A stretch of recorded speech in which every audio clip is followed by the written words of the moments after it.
C'est bien heureux d'être parmi vous dans cette tournée régionale. Au nom des commissaires, je vous remercie de vous être déplacés. Mon nom est Ariane Richard, je serai votre animatrice pour la soirée. Donc, le mandat de la commission est de rencontrer les citoyennes et les citoyens, les communautés autochtones ainsi que toutes les parties prenantes des régions visées afin de les entendre sur 2 scénarios théoriques et hypothétiques qui favorisent l'autosuffisance du caribou. On est très heureux d'être ici à Charlevoix, puis nous avons bien hâte de vous entendre. À Charlevoix, à Chibougamau. CH, j'ai eu un lapsus, je suis désolée.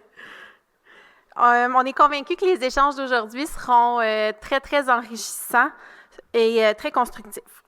Avant de débuter, j'aimerais préciser que l'événement est enregistré et qu'une version éditée sera disponible sur le site de la commission dans les prochains jours. De plus, je souhaite vous rappeler que selon les consignes sanitaires toujours en vigueur, on vous invite à porter le masque ou sinon essayer d'avoir une certaine distanciation. Je vous remercie de votre collaboration. Sans plus tarder, je vous présente les 3 commissaires. Donc, nous avons d'abord la présidente, Mme Nancy Gélina. Nancy Gélina est la première femme de l'histoire de l'Université Laval à occuper les fonctions de doyenne de la faculté de foresterie, de géographie et de géomatique. Elle est également professeure-chercheuse en économie forestière. Formée entièrement à l'Université Laval, mais possédant des diplômes de 3 facultés, elle présente un parcours pluridisciplinaire qui s'est terminé par un doctorat en sciences forestières. Nous avons M. Clément Dastou. M. Dastou possède plus de 34 années d'expérience dans la fonction publique québécoise, dont plus de 16 ans à titre d'administrateur d'État. Il a notamment exercé la fonction de sous-ministre au ministère du Développement durable, de l'Environnement et de la lutte contre les changements climatiques, et il a travaillé également à Retraite Québec comme vice-président. Puis finalement, M. Florent Gagné. M. Gagné possède plus de 37 ans d'expérience dans la fonction publique québécoise et fédérale, dont plus de 22 ans à titre d'administrateur d'État. Il a notamment été sous-ministre au ministère des Affaires municipales, sous-ministre de la Sécurité publique, directeur général de la Sûreté du Québec et sous-ministre des Transports. Avant de poursuivre, je vais vous présenter le déroulement de la soirée. Donc, nous allons commencer par une brève présentation de la présidente qui va mettre la table aux discussions que nous allons avoir ce soir. Après un rappel du déroulement des travaux de la commission, elle dressera un état de la situation du caribou et présentera les grandes lignes des 2 scénarios théoriques et hypothétiques qui ont été développés par le ministère des Forêts, de la Faune et des Parcs. Ensuite, on va ouvrir les micros, donc on sera là pour vous entendre. On va commencer par la présentation des mémoires. Ce soir, on a une seule présentation de mémoire, si je ne me trompe pas. Si vous souhaitez présenter un mémoire, il n'y a pas de problème, on va vous écouter. Puis ensuite, on ouvre les micros là, pour tous ceux qui souhaitent prendre la parole et interagir.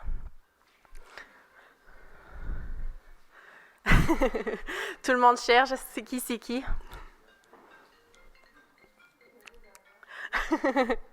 Donc, je vais maintenant laisser la parole à Mme Nancy Gélina qui va faire une courte présentation. Merci beaucoup, Ariane. Alors, effectivement, très heureuse d'être ici à Chibougamau.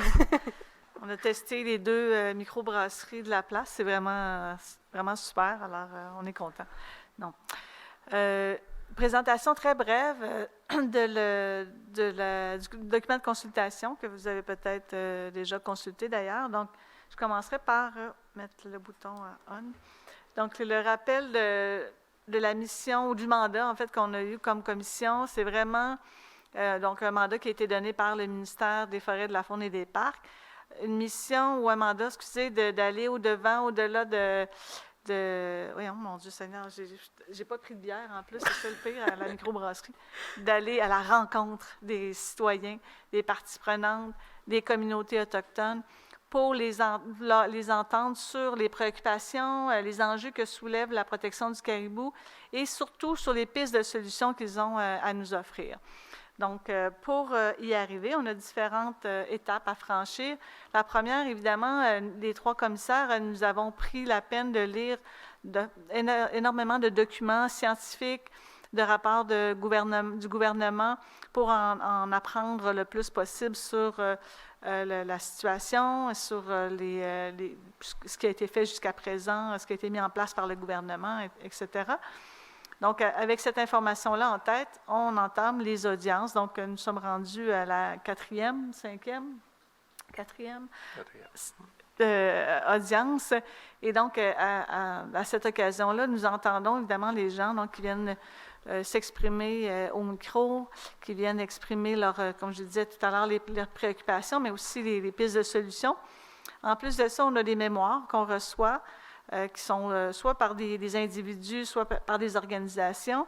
Et également, les gens ont la possibilité de répondre à des questions de réflexion qui sont sur le site de la commission. Donc, avec toute cette information-là en main, nous allons l'analyser et essayer de présenter un portrait le plus complet possible. Donc, quelle est la tendance, en fait, dans les préoccupations des gens et les pistes de solutions à mettre en action.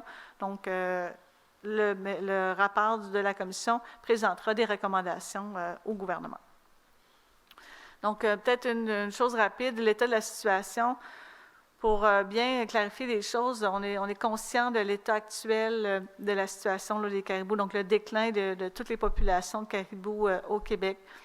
On est conscient aussi de l'importance de la valeur sociale, économique, environnementale et culturelle du caribou, de l'ensemble des populations de caribous pour les Premières Nations.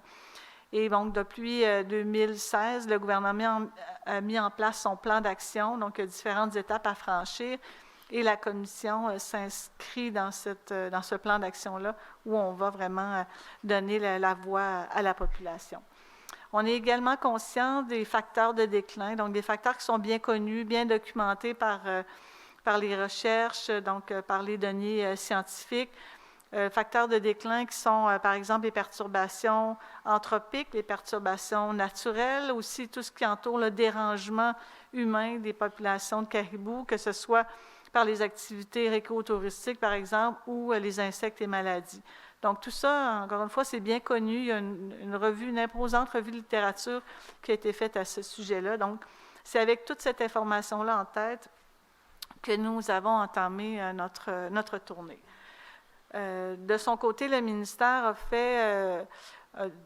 franchi certaines étapes et en 2019 a fait une tournée ministérielle, donc est allé dans l'ensemble des régions touchées ou concernées par les populations de caribous et a présenté une façon là, de diviser le territoire en zonage pour mettre en place là, des différentes mesures intérimaires. Donc, il parlait à ce moment-là de vastes espaces propices pour le caribou, de zones d'habitat de réhabilitation et de zones de connectivité qui viennent rattacher tout ça. Donc, cette tournée ministérielle a permis donc, de présenter une première ébauche de scénario. Et ensuite, le gouvernement décide de faire travailler des groupes opérationnels régionaux. Donc, peut-être que des gens d'entre vous ont fait partie de ces groupes-là. Donc, des groupes qui regroupaient des industriels, parfois des groupes environnementaux, parfois des communautés autochtones. Et il y a eu donc des discussions autour du scénario de base qui était présenté par le gouvernement. Et l'idée était de voir comment on peut mettre en place des actions tout en limitant les impacts socio-économiques de ces actions, donc d'une éventuelle stratégie. Alors, c'est basé sur les travaux des différents gares, donc à travers la province, que le gouvernement est arrivé finalement avec 2 scénarios qu'il appelle théoriques, hypothétiques. Donc, un premier scénario qu'on appelle consultatif révisé, qui part du travail des gares. Donc, l'amélioration a été apportée à partir des informations retenues dans des groupes opérationnels régionaux. Et ensuite, a établi un 2e scénario théorique qu'il mentionne comme étant sans impact forestier additionnel, donc qui est basé sur le premier scénario. Donc, si je vais rapidement sur les 2, donc le consultatif révisé, donc c'est basé sur les propositions finalement des groupes opérationnels régionaux auxquels on a ajouté des nouvelles connaissances, que ce soit des suivis télémétriques, nouvelles connaissances au niveau de la nourriture, des habitats, etc. Et un scénario qui va favoriser l'ensemble des populations concernées. Donc, toutes les populations sont incluses dans les mesures intérimaires et un éventuel scénario de protection. Donc là, c'est la carte qui présente, dans le fond, les 3 zones que je vous parlais tout à l'heure, les vastes espaces propices, les zones d'habitat de réhabilitation et les zones de connectivité. Ensuite, on a le sans impact forestier additionnel.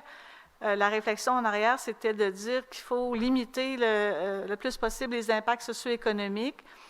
Donc, à partir du scénario consultatif révisé, le gouvernement propose dans ce scénario théorique hypothétique de retirer certaines zones de réhabilitation de l'habitat.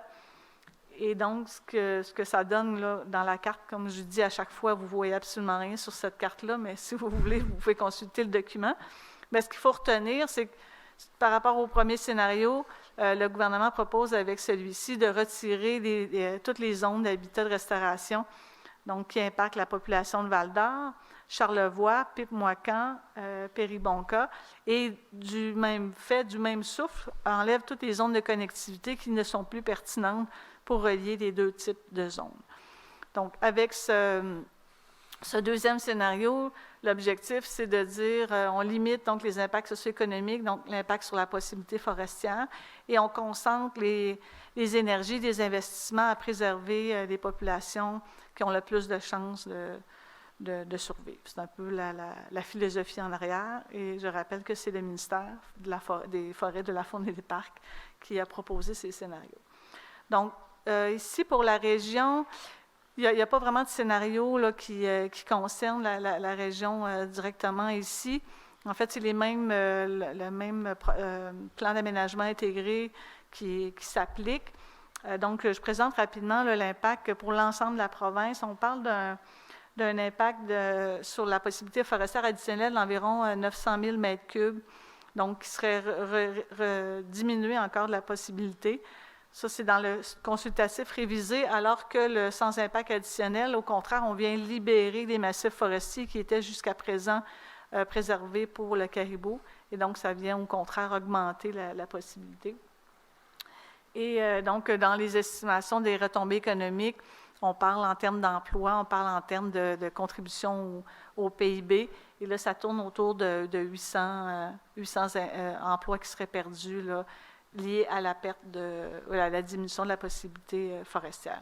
Et je ne veux pas trop rentrer dans ces détails-là. Ce n'est pas tant là-dessus qu'on veut discuter. On veut surtout discuter sur vos préoccupations, comment vous voyez la protection des caribous, quel impact ça a pour votre région, comment vous voyez l'avenir, quelles sont les pistes de solutions, etc. Alors, je m'arrête ici et la parole sera à vous.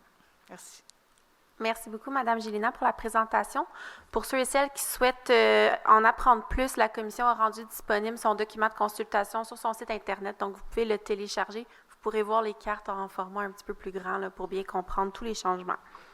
Avant de commencer, j'aimerais insister sur l'importance du respect. Donc, pour la Commission, il est primordial que tous les échanges se déroulent de façon courtoise, dans le respect des gens, des opinions et des procédures de la Commission. S'il vous plaît, seulement les membres de la Commission pourront intervenir et poser des questions à la fin des présentations. On va commencer tout de suite. Donc, on va commencer par la présentation du mémoire. Donc, on a une durée d'environ 10 minutes pour cette présentation-là. Donc, j'invite M. Frédéric Véraud à venir au micro.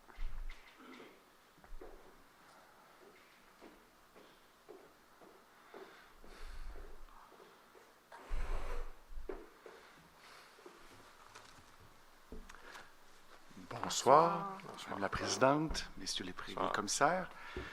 Tout d'abord, un mot sur... en fait, avant de parler de nous, je vais vous remercier au nom de notre entreprise de prendre ce temps pour faire la lumière sur une question qui traîne depuis 10 ans, depuis 12 ans, sinon plus encore, et tout ce qui traîne se salit. Donc, merci de prendre ce temps d'écoute pour nous engager vers enfin des solutions et des actions qui pourront assurer la préservation de l'espèce du caribou forestier. C'est une question qui nous réunit tous et je pense qu'il est dans l'intérêt de tous de trouver ces bonnes actions pour assurer le maintien et l'épanouissement de l'espèce. Donc, merci. Un mot sur Chantier Chibougamau, entreprise familiale fondée en 61, dont le socle est ici même à Chibougamau avec plus de 650 employés. Complexe de siège d'assez bonne taille, complexe de bois d'ingénierie. Usine de siège aussi à Landrienne, près d'Amos, en Abitibi-Témiscamingue. Usine de pâtes à la Belle-sur-Quévillon et importante équipe de services techniques à Montréal. Donc, plus de 1150 hommes et femmes qui œuvrent au sein de l'entreprise à valoriser les ressources forestières donc, que l'on prélève en faisant preuve du plus grand respect possible, évidemment, des communautés, mais aussi des espèces, telles le caribou forestier. C'est important de le dire parce que tout le débat et toute la conversation sur le caribou forestier l'a souvent occulté. On ne coupe pas des arbres parce que ça nous amuse. On ne perturbe pas le caribou forestier parce que ça nous divertit. On le fait pour répondre à des besoins humains légitimes pour lesquels les matériaux issus des ressources forestières sont les moins pires réponses aux besoins des humains. Qu'il s'agisse de besoins de maisons, on fabrique du bois pour construire des maisons et c'est un besoin qui est digne. Qu'il s'agisse des infrastructures avec nos produits de bois d'ingénierie ou encore des emballages nettement moins polluants pour les produits alimentaires ou les produits hygiéniques avec la pâte. Donc, notre métier consiste à ça. Et c'est pour cette réponse à des besoins dignes et nobles que oui, on coupe des arbres et que oui, il peut arriver qu'on puisse avoir des effets sur certaines espèces, telles le caribou forestier. Maintenant, il y a plus de 10 ans qu'on a adopté des premiers plans qui résultaient d'initiatives de notre entreprise pour aider au rétablissement du caribou forestier. Des plans qui ne doivent être pas si mauvais, puisque les populations de caribous dans notre région, dans le secteur Assiniquia, dans le secteur Témiscaming, se portent somme toute bien. Il n'y a pas lieu d'ouvrir la chasse tout azimut, telle qu'on la connaissait il y a 15 ou 20 ans avec le caribou plus au nord, mais néanmoins des peuplements qui se portent bien, puisqu'il y a des actions extrêmement musclées, parfois audacieuses, toujours de bonne foi, qui ont été déployées depuis une dizaine d'années déjà. Donc, cette fameuse consultation, Madame la Présidente, vous présentiez 2 scénarios soumis à la consultation. On s'étonne de cette approche-là vers les 2 scénarios et non pas d'une réflexion ou d'une discussion sur les objectifs. Quel est l'objectif de société que l'on poursuit sur la question du caribou forestier? Est-ce que l'objectif de société, c'est de préserver l'espèce, de préserver la biodiversité, objectif auquel on souscrit indéniablement et pour lequel nous reconnaissons comme entreprise avoir des responsabilités à assumer, c'est l'évidence. Est-ce que c'est ça l'objectif ou l'objectif, un peu à l'instar de ce que l'on vit pour l'espèce humaine, c'est d'aller jusqu'au bout de ce qui peut être fait pour chacun des caribous de chacun des cheptels. Et dans cet esprit-là, je pense que ça vient plus une question éthique et une question scientifique, une question business en lien avec notre métier à nous. C'est plutôt non plus une question écosystémique. Mais si sur le plan scientifique, biologique, il est démontré que certains cheptels, on est à l'étape, pour reprendre la rhétorique humaine, de soins palliatifs. On est à l'étape de soins de fin de vie pour lesquels on peut avoir collectivement, comme société, une imputabilité et des responsabilités sur lesquelles il faut absolument revenir. Mais si tel est le cas, l'acharnement thérapeutique, je pense sur le plan moral et éthique, on a fait le choix de société d'avoir des alternatives à cela. On fait la lecture humblement que si c'est l'objectif, on va en prendre acte, mais que je pense qu'on doit d'abord et avant tout se rassembler sur l'objectif de préserver, de rétablir l'espèce et donc, à ce moment-là, de répondre à nos obligations en termes de biodiversité. Donc, première observation. Maintenant, lorsqu'on parle de projets soumis à la consultation, souvent, il y a une étude d'impact qui est réalisée pour mesurer les impacts, pour documenter les impacts par le promoteur du projet. Dans le cas présent, il y a certains impacts qui sont évidemment documentés. Et on le soulève de manière constructive, mais néanmoins, on s'étonne que les impacts liés au changement climatique ne soient pas ici documentés. En ce sens que la soustraction de mètres cubes de bois de la transformation, de la valorisation pour répondre aux besoins humains, dans une logique de cycle de vie, l'impact de telles actions sur la lutte au changement climatique, on s'étonne que le document soumis pour la consultation ne contienne pas ces éléments-là. Hélas, la question du caribou forestier a donné lieu à des antagonismes extrêmement malheureux et stériles entre le caribou et l'industrie forestière. Mais c'est nettement plus que ça. Et encore là, permettez-moi de partager l'étonnement par rapport à mes collègues et à nos collègues du milieu économique. Mais le caribou forestier, c'est aussi des claims miniers, c'est aussi un potentiel minéral, c'est aussi un potentiel énergétique sous différentes formes d'énergie renouvelable. Donc, encore une fois, permettez de partager en tout respect l'étonnement que la consultation ne soulève aucune question sur les impacts de mesures de conservation sur ces autres segments de l'activité humaine et de la vie au Québec. Quant aux autres hypothèses considérées, on est à Chibougamau par conséquent, ou par définition, mais peut-être plus par conséquent, on est des éternels optimistes, des éternels résilients. Et il y a quand même un fatalisme dans le document qui est soumis à la consultation. On part de la prémisse qu'on va nécessairement devoir composer avec un recul de la possibilité forestière ou un ajout de 110 000, mais dans tous les cas, il y a un fatalisme qui accompagne ça. Or, il existe des moyens, des outils techniques et des investissements qui permettent de continuer de croire à une réponse accrue du Québec aux besoins légitimes des populations sur la planète pour des produits issus des ressources forestières. Et encore là, il est regrettable qu'on ne se penche pas aujourd'hui sur un scénario qui maintiendrait un potentiel de croissance de la possibilité forestière avec des actions musclées sur le caribou forestier. Le temps file. Un mot sur, je veux respecter la plage horaire qui m'est consentie, mais un mot, l'éléphant dans la pièce. On ne peut pas parler distinctement du caribou forestier sans parler de la gouvernance générale du territoire. Le triste débat sur le caribou forestier a mis en lumière des dysfonctions profondes dans la gouvernance territoriale. Un même hectare de territoire au Québec peut accomplir plusieurs fonctions, qu'il s'agisse de fonctions liées au mode de vie traditionnel des nations autochtones, des Premières Nations, dans notre cas de la Nation Crie, nos voisins de la Nation Crie, qu'il s'agisse des ambitions, des aspirations des leaders des communautés issues des Premières Nations, qu'il s'agisse de prérogatives administratives forestières, de prérogatives administratives phoniques ou encore d'aires protégées au ministère de l'Environnement.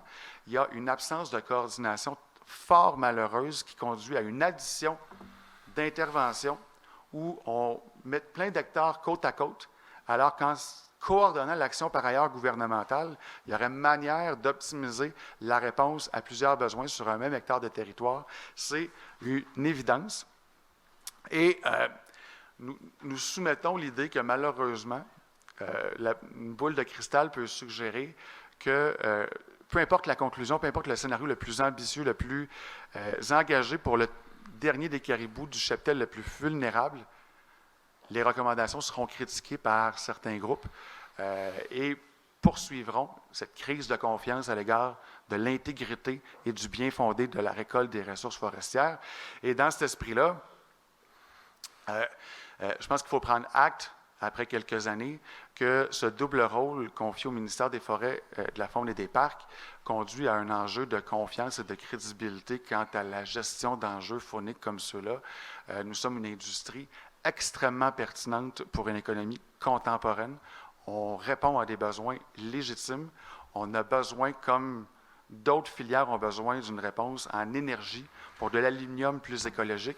Bien, nous, on a besoin de ressources forestières, on a besoin d'un partenaire gouvernemental qui peut légitimement jouer ce rôle-là.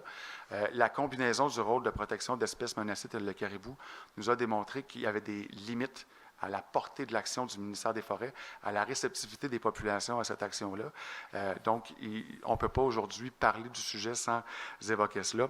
Et je terminerai avec quelques suggestions en rafale.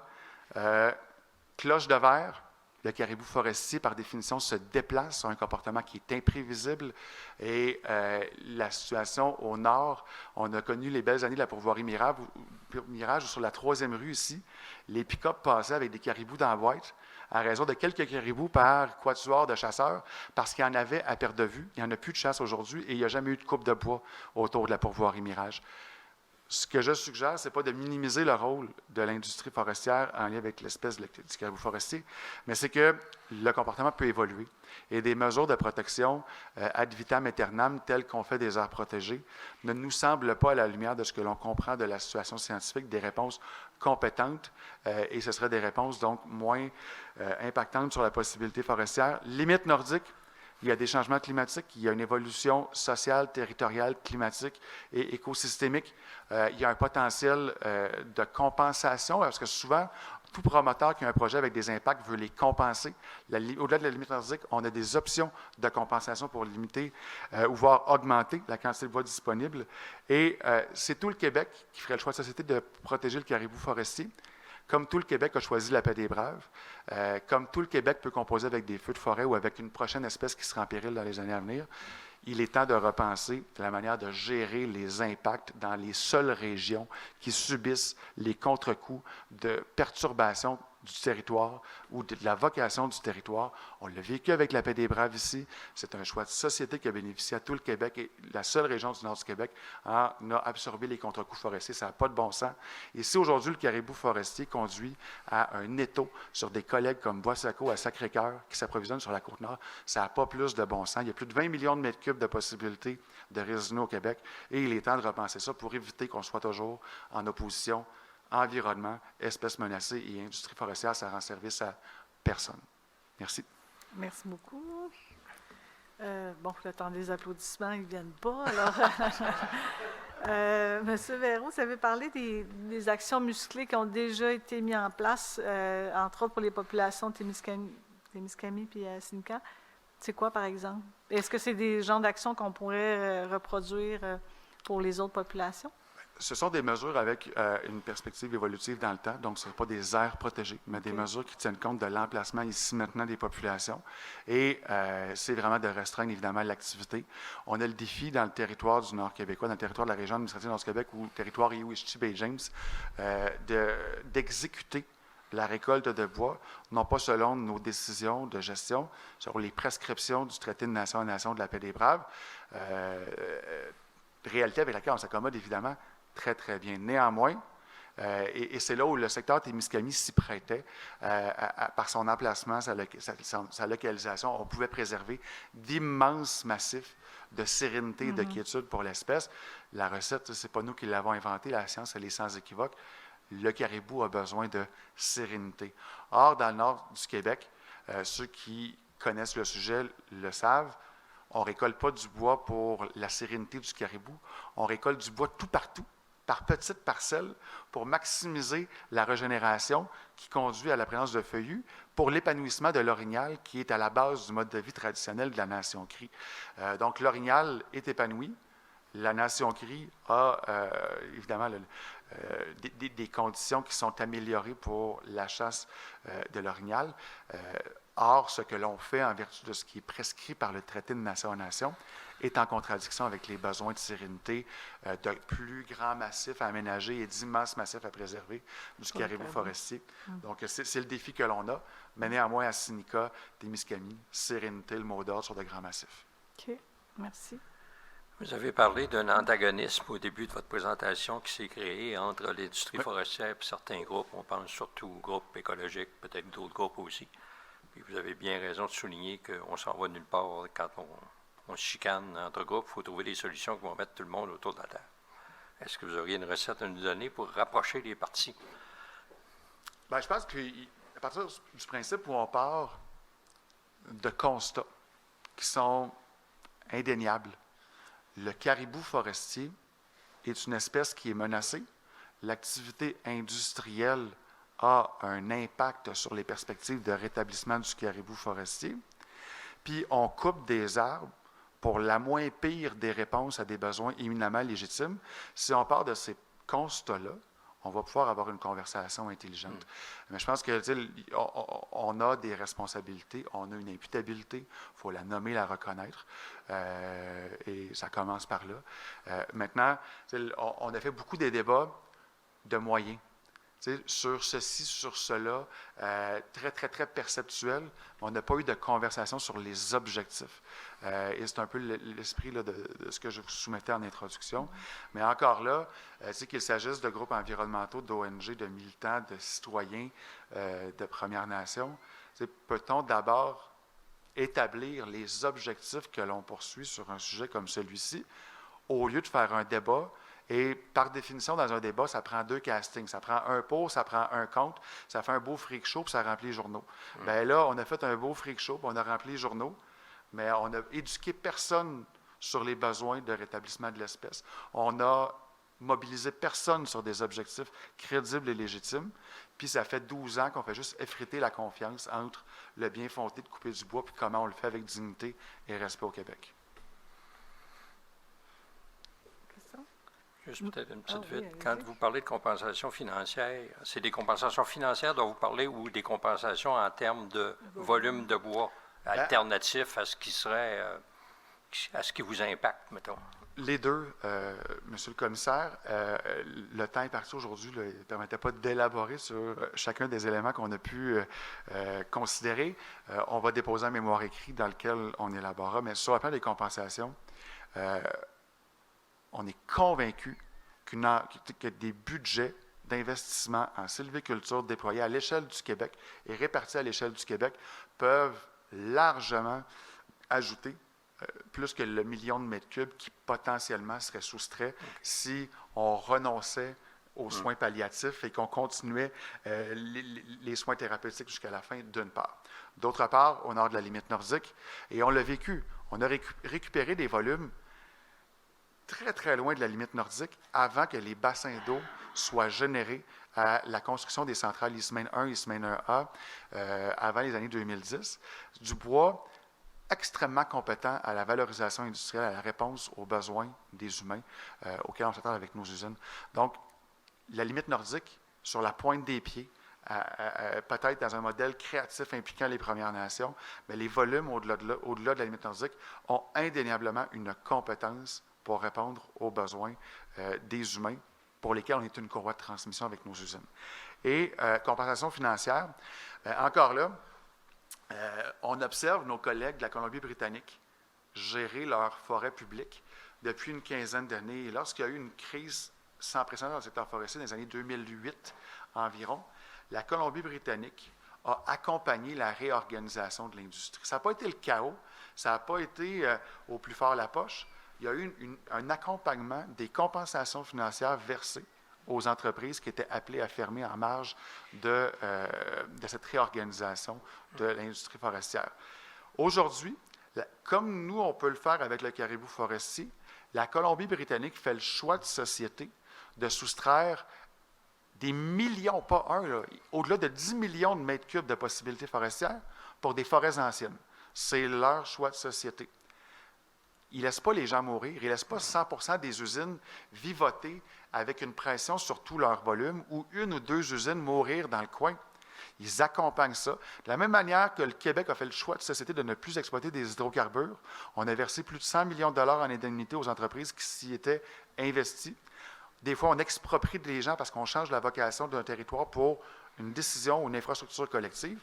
Bien, il va falloir commencer, après 15 ans de chaos et de désorganisation, de tordage de bras politiques entre les communautés, puis de guerre entre les communautés, puis des fois, c'est entre les MRC. C'est absolument absurde. Bien, qu'on réfléchisse à la compensation financière pour agir de manière ordonnée et assumer toutes les implications des décisions de société qu'on peut prendre. Merci beaucoup. Merci. Quant aux lacunes que vous avez découvertes dans le document, je pense que vous n'avez pas à avoir honte de ça parce que nous-mêmes, on a des réserves. Comme la présidente l'a expliqué, les deux scénarios sont des scénarios du ministère. Puis nous, on ne se sent pas liés par un ou par l'autre si la réalité est entre les deux, ou un quatrième ou un cinquième scénario, ou un sixième à inventer complètement. C'est ça qu'on va avoir des gens. Alors, sentez-vous bien à l'aise de critiquer le document. Parce que c'est comme ça qu'on avance, au fond. C'est pas en se mettant la tête dans le sable. Je le questionnais. Questionner. Merci beaucoup. C'est moi qui vous remercie. Merci. Merci beaucoup. Excellent. Donc, on va ouvrir les micros si vous souhaitez prendre la parole. Donc, n'hésitez pas à venir au micro. Je vous invite à vous nommer avant de commencer votre prise de parole. Est-ce qu'on a un premier volontaire? Un ou une volontaire. Madame la mairesse. On s'en doutait, on avait... On vous on regardait était du prêt. coin de l'œil. on était prêts à faire feu.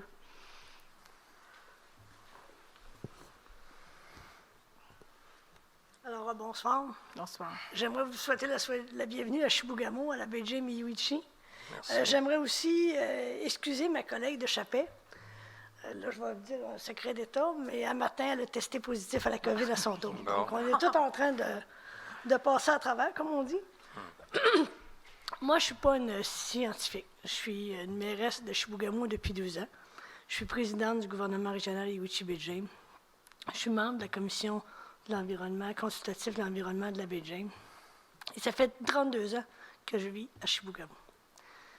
Je suis heureuse de vivre à Chibougamau et je suis heureuse de constater comment on peut exploiter la forêt et améliorer, puis développer des produits qui sont d'une qualité, d'une beauté extraordinaire. Et je ne suis pas gênée de le dire partout au Québec. J'ai la chance, dans ma région immédiate, d'avoir 2 entreprises, 2 sieurs indépendants, qui ont démontré une capacité de vouloir exploiter la forêt de la manière la plus efficace possible et dans le respect des communautés.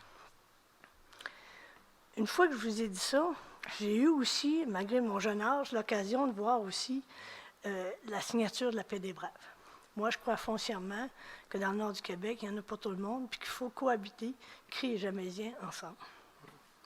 Mais quand on a signé la Paix des Braves, c'était surtout pour protéger notamment l'orignal. Il y avait tout un enjeu politique, on connaît l'histoire, mais par rapport à l'aménagement forestier. Et moi, ça fait 10 ans que j'ai l'occasion de suivre toute la question du caribou. Je ne suis pas une chasseuse. J'aime bien le manger, mais chez nous, actuellement, plus personne n'a accès à la chasse au caribou. Dans le fond, les gens, quand ce que M. Véraud parlait tout à l'heure, on est nostalgique de cette époque-là. Mais toutes les fois qu'on parle du caribou, ce que je comprends des ingénieurs forestiers et des biologistes qui suivent ça, c'est que le milieu de vie naturel pour l'orignal n'est pas le même que pour le caribou. Ça, c'est de facto. Puis moi, ça m'inquiète un peu comme mairesse de ma ville, parce que quand on a signé la Paix des Braves, on a fait le choix de société, de dire, puis là, j'ai l'air de copier les mots de M. Véraud, d'ailleurs, il a bien fait ça, Frédéric, là. Oui. Mais je pense qu'il a résumé pas mal la synthèse de ce que vous allez entendre ce soir de l'ensemble de nos intervenants. Mais c'était un choix de société. Mais moi, j'ai toujours l'impression que c'est chez nous, dans le Nord, qu'on a payé pour. On a accepté la Paix des Braves, on a accepté de travailler. Nos exploitants forestiers ont accepté d'aménager la forêt avec ces considérations-là. Et là, quand on me dit qu'il faut protéger le caribou, personne n'est capable de me démontrer, hors de tout doute, que je vais être capable de sauver le caribou. Il est peut-être déjà trop tard. Mais j'ai aussi l'inquiétude de me dire, je vois-tu encore comme communauté, puis communauté nordique, autant du côté, je dirais au nord du 49e parallèle, est-ce que c'est encore chez nous qu'on va payer la note pour un choix de société? Moi, je pense qu'aujourd'hui, si on compare les élus municipaux, on est ailleurs. On comprend l'impact de l'environnement, on comprend l'importance des changements climatiques, on comprend que le caribou, il faut le sauver. Mais on veut juste être sûr qu'on fait les bonnes actions pour les bonnes affaires, puis pas compromettre l'avenir de nos communautés. Un dernier élément aussi, ça j'ai bien aimé aussi tantôt ce que M. Véraud a parlé par rapport à les compensations. Quand on a décidé au Québec, vous savez, moi je suis une maire d'une ville, si je veux exproprier un commerce ou un établissement ou un bout de terrain, une expropriation foncière, j'ai des mesures à prendre. Puis pour compenser, puis c'est déjà établi, c'est encadré. Quand au Québec, on a décidé d'arrêter la production pétrolière, là aussi, on a pris des mesures. On a dit, c'est une industrie qu'on dit qu'on ne fait pas ça au Québec, on fait l'hydroélectricité. Alors, je pense que toute mesure que vous recommanderez au gouvernement, je pense qu'on a la décence de dire ouvertement et de façon responsable, c'est un choix de société, mais c'est à l'ensemble de la société, pas juste la petite gang de péco, comme dirait mon grand-père, de Chibougamau. Et ça, on a encore confiance que ça va être... Je ne sais pas pourquoi on a cette confiance-là. On est probablement des gens avec des lunettes roses ou des résilients, mais c'est important. Et de débattre, de dire la limite nordique, peut-être, mais aussi de voir, de ne pas mettre en opposition les différentes communautés. Et je vous le dis, moi, j'ai la chance d'avoir une entreprise, ici à Chibougamau, qui, avec le mètre de cube de bois récolté, fait des miracles et fait des productions de toute beauté. Et quand on parle de changement climatique, bien, je me dis le bois est aussi, par rapport à la captation de carbone, par rapport à ce que ça peut faire. Et mon père, qui est décédé il y a 25 ans minimum, ça va faire bientôt 25 ans, avait un lot à bois au Nouveau-Brunswick. Bon, c'est sûr, quand j'arrivais de Chibougamau, je n'avais pas le goût de me rendre au Nouveau-Brunswick, aller dans le lot à bois, vous comprendrez. Je comprends. Vous comprenez, ça avait la distance. Sauf que lui, ce qu'il me disait, la forêt, ça se travaille. C'est comme un jardin melon. Hein? C'est comme un plat que tu cuisines. C'est comme un enfant que tu vois grandir, que tu éduques. La forêt, ça cultive, puis on peut faire des miracles. Et moi, je suis convaincue que la science peut nous amener à faire augmenter les travaux sylvicoles, puis regarder comment, et ça fait partie, je pense, aussi des mesures compensatoires là, par rapport à ça. Fait que c'était mon petit moment d'éditorial. Comme je vous dis, nous, à la Ville de Chibougamau, je ne sais pas si on va vous déposer un mémoire, on va sûrement aller voir vos questions. On n'est pas des spécialistes, mais on a des... Oui, parce que les gens à Chibougamau, la nouvelle génération, tout le monde est conscient qu'il y a des changements climatiques qui s'apportent, que il faut sauvegarder le caribou, mais en même temps, c'est comment on fait ça, et surtout, si on décide de faire un choix de société, bien qu'on le fasse pour tout le monde ensemble, puis on ne veut surtout pas revivre les impacts seuls, comme il y a eu la paix des Braves, et que si mes collègues du Saguenay-Lac-Saint-Jean, de la Abitibi ou de la Côte-Nord ont à vivre ce qu'on a vécu, nous, il y a plus de 10 ans, bien, je me dis que ce n'est pas la solution et ce n'est pas faire preuve de maturité comme société québécoise. Voilà, c'était mon petit moment. Merci, Madame la mairesse. Même si vous n'êtes pas une spécialiste, c'est justement ça qu'on cherche. Nous, la commission, on veut aller au-delà des spécialistes. On veut entendre les citoyens, les représentants des citoyens et le partage de ces lunettes roses. Je pense que ça vaut la peine que, bon, vous êtes adressé à nous, on va avoir des retombées de ça, mais si vous avez la chance de nous rédiger, de nous déposer en mémoire, on apprécierait beaucoup lire votre vision des choses. Je vais me permettre ça, oui. C'est des questions de nos collègues. Merci beaucoup.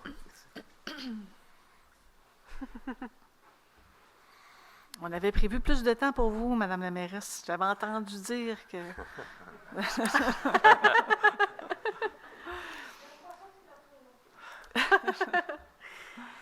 Est-ce qu'on a d'autres volontaires pour venir au micro?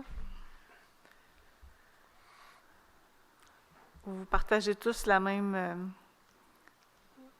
vision? Vous êtes une communauté très unie?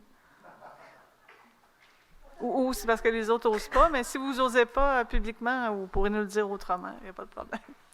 Je vous invite à suivre les travaux de la commission, comme Mme Gélina l'a dit, sur notre site Internet, remplir le questionnaire et déposer un mémoire ou tout autre document. Là, quand on dit un mémoire, ce n'est pas obligé d'être un gros document étoffé. Ça peut être quelques idées sur une page. Donc, on est vraiment là pour vous lire, pour vous écouter. Vous avez jusqu'au 31 mai pour participer aux travaux de la commission. Je vous souhaite une bonne fin de soirée. Allez profiter des derniers rayons de soleil et un bon retour à la maison. Merci. Profitez des microbrasseries de Chibougamau.